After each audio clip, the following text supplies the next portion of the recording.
V Novem mestu je potekala zaostala tekma 8. kroga med domačo Krko in velenjskim Rudarjem.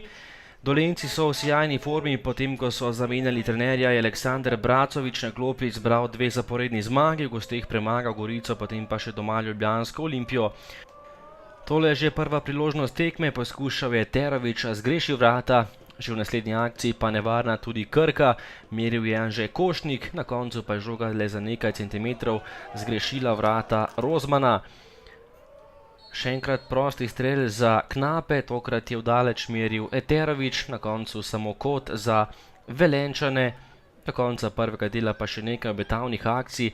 Najprej je zapretila velenjska ekipa, po levi je prodrl Rošer in podal pred vrata, na koncu pa le za nekaj centimetrov zgrešil vrata Obradoviča. Še enkrat nevaren tudi najboljši strelec Krke v letošnjem prvenstvu, Josip Maroševič je preigraval in streljal, žoga pa je končala visoko prek vrat Rozmana. Do konca prvega dela še 2 priložnosti, obe na strani gostov. Najprej je streljal Eterovič, gostje so zahtevali 11 metrov, ko sodnik Mertik pa tokrat ni dosodil prav ničesar.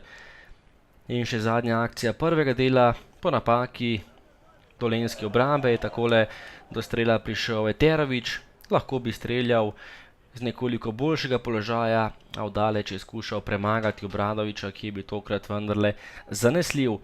V drugem delu so bolje pričeli Knapi, vdaleč je meril Rošer, potem pa še enkrat velika priložnost za Velenjčane, odbito žogo je takole podal proti vratom Firer, Bratanovič pa je bil sam pred golom, Obradovič je bil še enkrat zmagovalec tega dvoboja in eden izmed najboljših nogometašev Krke, v tem prvenstvu je spet rešil domačo ekipo.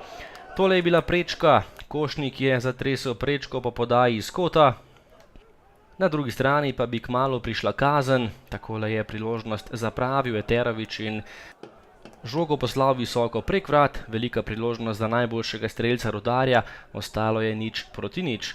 Ampak Knapi še niso obupali, tole je že nova akcija za Velenjčane, z desne podaja pred vrata, Eterovič z glavo točno v naročje vratarja Obradoviča.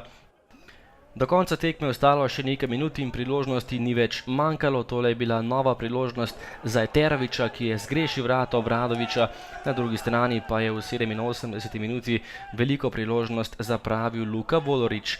Takole je preigraval velenjsko obrambo in prišel sam pred vrata Rozmana, na koncu ni bil dovolj natančen, izkazal se je Rozman in še zadnja akcija tekme, do strela je prišel Matej Podlogar, streljal, dobro je prišel do zaključka, a na pravem mestu vendarle Obradovič, ki je bil še enkrat eden izmed najboljših nogometašev tekme.